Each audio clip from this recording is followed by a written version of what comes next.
Pharmacology के previous lecture में हमने एंटीबायोटिक्स डिस्कस किए थे, जिनको हम एंटी माइक्रोबियल ड्रग्स भी कहते हैं। ऐसे ड्रग्स जो कि माइक्रोब्स को किल करते हैं। ऐसे माइक्रोब्स जो ह्यूमन बींग्स में डिजीज कॉज करते हैं, इन्फेक्शन कॉज करते हैं, उनको हम पैथोजेंस कहते हैं। पैथोजन जब हमारी बॉडी में आते हैं तो हमारी बॉडी का टेम्परेचर बढ़ता है, फीवर का प्रॉब्लम होता है, और हमारी बॉडी में पेन होता है, और बॉडी के किसी लोकलाइज्ड एरिया में इन्फेक्शन भी हो सकता है। तो प्रीवियस क्लास में हमने एंटीबायोटिक्स डिस्कस किए थे। एक इन्फेक्शियस डिजीज है ट्यूबरकुलोसिस, जिसको हम शॉर्ट में टीबी भी कहते हैं। ठीक है, स्पेशली ये हमारे लंग्स पे अटैक करता है, और it is a communicable disease. यदि किसी को कफिंग होती है लंबे समय तक तो टीबी की जांच की जाती है, और यदि उसको टीबी है तो उसको ट्रीटमेंट के लिए एंटीबायोटिक्स दिए जाते हैं। ट्यूबरकुलोसिस के ट्रीटमेंट के लिए जो ड्रग्स हम यूज करते हैं उनको याद रखने के लिए हमारे पास एक फॉर्मूला है, पैरिस। ठीक है, पी फॉर पायराजीनामाइड, ई से इथाम्ब्यूटॉल, आर से रिफाम्पिन, और आई से आइसोनियाजाइड। ये ड्रग्स टीबी के ट्रीटमेंट में यूज होते हैं। तो आज हम डिस्कस करेंगे आइसोनियाजाइड ड्रग। स्पेशली ये ड्रग 5 मार्क्स में शॉर्ट नोट्स में पूछा जाता है। इस टाइप से क्वेश्चन आता है, right a short note on pharmacology of isoniazid. ये प्रीवियस ईयर में क्वेश्चन पूछा भी गया है। तो हमें इसमें आइसोनियाजाइड की फार्माकोकाइनेटिक्स बतानी है, फार्माकोडायनेमिक्स बतानी है। फार्माकोकाइनेटिक्स में आइसोनियाजाइड हमारी बॉडी में कहाँ मेटाबोलाइज होती है, कैसे एक्सक्रीट होती है, इसके क्या साइड इफेक्ट्स है, क्या एडवर्स इफेक्ट है, और इसका मैकेनिज्म ऑफ एक्शन क्या है। तो इस लेक्चर में आज हम ये डिस्कस करेंगे। तो आइसोनियाजाइड एक एंटी माइक्रोबियल कैटेगरी का ड्रग है जो कि ट्यूबरकुलोसिस के ट्रीटमेंट में यूज होता है। इसका मेन इंडिकेशन है ट्रीटमेंट ऑफ ट्यूबरकुलोसिस। ट्यूबरकुलोसिस के ट्रीटमेंट में first line drug as a use होता है।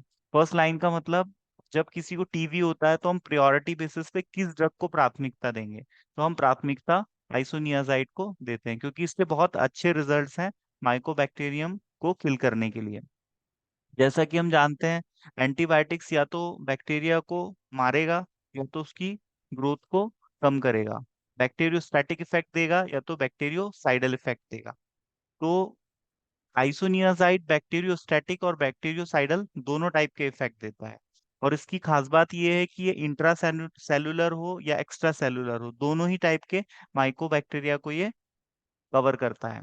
तो इसके बहुत अच्छे रिजल्ट आते हैं टीबी में। It is effective against both intracellular as well as extracellular mycobacteria. Intracellular का मतलब होता है इनसाइड द सेल। जब हमारे बॉडी पे ट्यूबरकुलोसिस के बैक्टीरिया का अटैक होता है, तो वो सेल के मेम्ब्रेन को पेनिट्रेट करके एक कैविटी का फॉर्मेशन करता है और सेल के अंदर चला जाता है। तो जो एंटीबायोटिक उसको किल करेंगे, उसके उसके इन्फेक्शन को कम करेंगे, बहुत जरूरी है कि वो हमारे सेल मेम्ब्रेन को पेनिट्रेट करके सेल के अंदर जाए। तो आइसोनियोजाइड आइडियली इसका मॉलिक्यूल का स्ट्रक्चर काफी स्मॉल होता है, जिससे ये आसानी से मेम्ब्रेन को पेनिट्रेट करके जो इंट्रासेलुलर इन्फेक्शन है उसको भी ये कवर कर पाता है। और ये बैक्टीरियोसाइडल इफेक्ट भी देता है और बैक्टीरियो स्टैटिक इफेक्ट भी देता है। लेकिन साइडल इफेक्ट कब देगा? यदि बैक्टीरिया का जो मल्टीप्लिकेशन है, जो डिवीजन है, बहुत ज्यादा फास्ट हो रहा है, रैपिडली मल्टीप्लाइंग बैक्टीरिया है, ऑर्गेनिज्म है, तो उस केस में बैक्टीरियोसाइडल इफेक्ट देगा। और यदि बैक्टीरिया की ग्रोथ स्लो हो रही है तो उस केस में स्टैटिक इफेक्ट देगा। स्टैटिक मतलब बैक्टीरिया की ग्रोथ को रोक देगा। तो रोकने से भी काफी रिलीफ मिलता है पेशेंट को। अब हम देखते हैं इसका मैकेनिज्म ऑफ एक्शन क्या है। ऐसा ये क्या करता है जिससे माइक्रो ऑर्गेनिज्म किल हो जाता है? किसी भी माइक्रो ऑर्गेनिज्म के सर्वाइवल के लिए हमने देखा था उसकी मेम्ब्रेन बहुत ज्यादा जरूरी है। यदि हम उसके मेम्ब्रेन की सिंथेसिस को रोक दें तो बैक्टीरिया को हम किल कर सकते हैं। तो ये माइकोलिक एसिड एक सब्सटेंस है जो कि माइकोबैक्टीरियम की मेम्ब्रेन के फॉर्मेशन के लिए रिस्पॉन्सिबल होता है। यदि हम माइकोलिक एसिड की सिंथेसिस को रोक दें, माइकोलिक एसिड के बनने को हम बंद कर दें, तो हम सेल सेल मेम्ब्रेन की सिंथेसिस को रोक सकते हैं। और ये सिंथेसिस यदि नहीं होगी तो हमारे ड्रग का एक्शन हमें इफेक्टिवली मिल जाएगा, बैक्टीरिया किल हो जाएगा। अब एक क्वेश्चन और आता है कि व्हाट इज प्रोड्रग? प्रोड्रग क्या होते हैं, है ना? ऐसे ड्रग्स जो कि इनएक्टिव फॉर्म में होते हैं, जब हम उनको एडमिनिस्टर करते हैं इधर किसी भी रूट से, और हमारे बॉडी में जब वो जाते हैं तो लीवर उनको जब मेटाबोलाइज करेगा तब वो एक्टिव फॉर्म में आएंगे। So that's called prodrug. ऐसे ड्रग जो कि इनएक्टिव फॉर्म में एडमिनिस्टर किए जाते हैं और बॉडी में मेटाबॉलिज्म के बाद में एक्टिव फॉर्म में आते हैं, उनको हम प्रोड्रग कहते हैं। तो आइसोनियाजाइड एक प्रोड्रग का एग्जाम्पल है। ये हमारे बॉडी में लिवर में मेटाबोलाइज होता है और रीनल सिस्टम किडनी के थ्रू बॉडी से एक्सक्रीट आउट होता है। पेशेंट में इसका डोज कितना रहेगा? यदि एडल्ट पेशेंट है तो ये ओडी दिया जाता है। OD means once a day, दिन में एक बार दिया जाता है, और 300 mg पर डे इसका डोज होता है। और यदि इन्फेक्शन बहुत ज्यादा सीरियस है तो हम इसका डोज बढ़ा भी सकते हैं, 10 mg पर केजी पर डे के हिसाब से हम पेशेंट को दे सकते हैं। कुछ कॉमन साइड इफेक्ट्स है जो इस ड्रग में देखे जाते हैं, जैसे इपिलेप्सी के पेशेंट को ये ड्रग कॉन्ट्राइंडिकेटेड है। जो मिर्गी के पेशेंट्स रहते हैं उसमें ये ड्रग झटके पैदा करती है, क्योंकि इसका कॉमन साइड इफेक्ट है, सामान्यतः कोई पेशेंट इसको लेता है तो उसको बॉडी में सीजर्स आते हैं। ठीक है, तो इसका एक सीजर इसका साइड इफेक्ट है। और पेशेंट का चूंकि ये ब्लड ब्रेन बैरियर को क्रॉस करता है तो ये सेंट्रल नर्वस सिस्टम पे भी अपना इफेक्ट दिखाता है। पेशेंट थोड़ा सा कंफ्यूजन की स्थिति में रहता है, उसका मेमोरी थोड़ा सा वीक हो जाता है और उसको हेलुसिनेशंस, मतलब दिन में उसको सपने दिखने लगते हैं। तो ये इसके साइड इफेक्ट्स हैं। एनीमिया हो सकता है। एनीमिया सिडरोब्लास्टिक एक स्पेशल टाइप ऑफ एनीमिया है जो कि इसका साइड इफेक्ट होता है। एनीमिया मींस बॉडी में खून की कमी, तो ये ड्रग का कॉमन साइड इफेक्ट है। कुछ पेशेंट में पेरिफेरल न्यूरोपैथी भी देखी गई है। न्यूरोपैथी मतलब हमारी जो नर्व्स एंडिंग होती है उसमें जो पिंचिंग इफेक्ट आता है, चींटी काटे जैसा लगता है, उसको हम पेरिफेरल न्यूरोपैथी कहते हैं। ये डायबिटिक पेशेंट में भी देखा जाता है, पेरिफेरल न्यूरोपैथी। और हिपेटोटॉक्सिसिटी कॉज करता है, हमारे लिवर को डैमेज करेगा।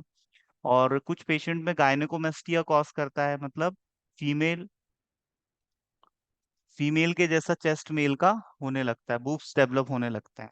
तो इसको हम गायनेकोमेस्टिया कहते हैं, क्योंकि मेल में एस्ट्रोजन का प्रोडक्शन बढ़ जाता है। तो एस्ट्रोजन का प्रोडक्शन बढ़ने से उसके जो चेस्ट है वो बूब्स जैसे होने लगते हैं। ठीक है, फीमेल लाइक चेस्ट उसका होने लगता है, इसी को हम गायनेकोमेस्टिया कहते हैं। और अर्थराइटिस भी कॉज करता है। अर्थराइटिस क्यों कॉज करता है? हमारे जो बोन्स होते हैं वहां पर जो सेल होते हैं उसको ये रैप्चर करता है, जिस वजह से उनका प्रोडक्शन नहीं हो पाता और वहां पर फ्रिक्शन की वजह से इंटेंस पेन कॉज होता है। तो इस ड्रग का एक कॉन्ट्रा इंडिकेशन और है, इसको रिफाम्पिसिन के साथ कॉम्बिनेशन में यूज नहीं करते। रिफाम्पिसिन के साथ कॉम्बिनेशन में देने में ये हिपेटोटॉक्सिसिटी कॉज करता है, मतलब इसका ये साइड इफेक्ट बढ़ जाता है। इसलिए हम आइसोनियाजाइड को रिफाम्पिसिन के साथ नहीं देते। पर हम इसका कॉम्बिनेशन किसके साथ देते हैं? पायरिडॉक्सिन के साथ। पायरिडॉक्सिन के साथ देने से ये फायदा होता है कि न्यूरोपैथी इफेक्ट कम हो जाता है, मतलब ये साइड इफेक्ट को कम कर देता है। तो पायरिडॉक्सिन के साथ हम कॉम्बिनेशन में देते हैं। इस ड्रग को हम ओरल रूट से देते हैं। ठीक है, और ये हमारे इंटेस्टाइन से एब्जॉर्ब होता है। और एल्केलाइन एसिडिक मीडियम हो या एल्केलाइन मीडियम हो, दोनों में ये ड्रग आसानी से एब्जॉर्ब हो जाता है और ये एक वाटर सॉल्युबल कैटेगरी का ड्रग है। इसके एडवर्स इफेक्ट की बात करें तो हिपेटोटॉक्सिसिटी है। और इसका यदि कॉन्ट्राइंडिकेशन की बात करें तो ये अल्कोहल के साथ नहीं दिया जाता। यदि कोई पेशेंट अल्कोहल कंज्यूम कर रहा है तो उस पे ये ड्रग ज्यादा निगेटिव इफेक्ट दिखा सकता है। और इसका दूसरा जो नेगेटिव इंटरेक्शन है वो है एपिलेप्सी के साथ। तो जो ऐसे पेशेंट जिनको एपिलेप्सी है उनको ये ड्रग अवॉइड किया जाता है। और जो एल्डरली पेशेंट्स होते हैं उनको भी अवॉइड किया जाता है।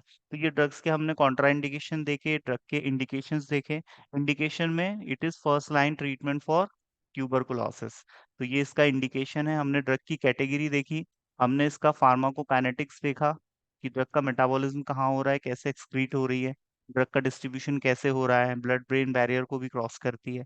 ठीक है, और स्टडीज में ऐसा भी पाया गया है कि ये प्लेसेंटा को क्रॉस करके अ, मतलब मिल्क के थ्रू जो लैक्टेटिंग मदर है उनके बच्चों में भी जा सकती है। तो इसीलिए ये लैक्टेटिंग मदर्स में ये ड्रग कॉन्ट्राइंडिकेटेड है। तो यहाँ पर हमने आइसोनियाजाइड ड्रग का डिस्क्रिप्शन कवर किया है, एग्जाम पॉइंट ऑफ व्यू से काफी इंपॉर्टेंट है, आप देख के इसको नोट्स बना लीजिएगा। आप में से किसी को कोई डाउट है?